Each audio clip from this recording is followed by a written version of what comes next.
Bhubaneswar twin city रे traffic समस्या सुधारिबाकू योजना एथिलागि खोलिबो आ 2टी ट्रैफिक थाना ता सहित घरोई गाड़ी व्यवहार कमाइबा उद्देश्य रे राजधानी रे आउ 450 सिटी बस चलिबो। ट्विन सिटी रे बढ़ुतबा दुर्घटना को दृष्टि आगे रखी एभली योजना प्रस्तुत करा जायछि।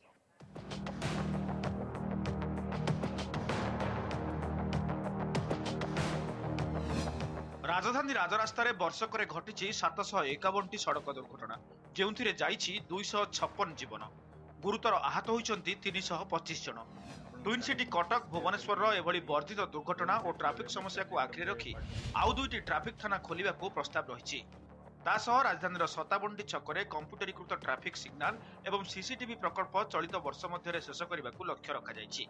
गत वर्ष केवल ट्राफिक थाना पक्षर भुवनेश्वर में 1 लक्षरू अधिक आईन उल्लंघनकारी ठाब कर निकटर 2,58 लाख टंका जोरिमाना आदाय कर सीसीटीवी धरा पड़ा 9,807 जन को जोरिमाना नोटिस पठा जायछि।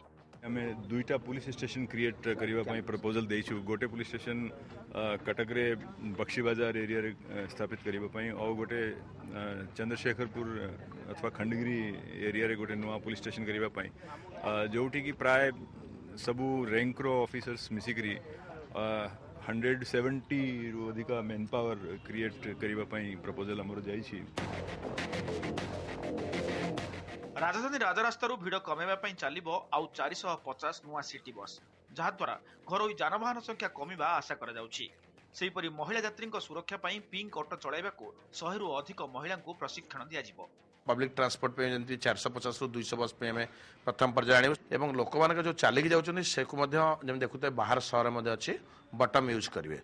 बटम यूज हेले ग्रीन लाइट हेले ऑटोमेटिकली सब गाड़ी गडा को ब्रेक हे जिवो लोक माने सेठी क्रॉस करिवे एवं जो माने भिन्नक्षम लोक अछनी से माने मध्य जीवा आसिया पे मध्य सुविधा हो। 100 जन लेडीज एवं ट्रांसजेंडर से मानकु नबु जो माने कि अनएम्प्लॉयड अछंती से मानकु फ्री ऑफ कॉस्ट रे हमें ड्राइविंग ट्रेनिंग दबु, ड्राइविंग लाइसेंस दबु, फास्ट एड ट्रेनिंग दबु, तापर तांका लाइसेंस सहित आमे भुवनेश्वर रे पिंकट सर्विस पाई तांको अनुमोदन करिबु, ड्राइविंग करिवे से माने।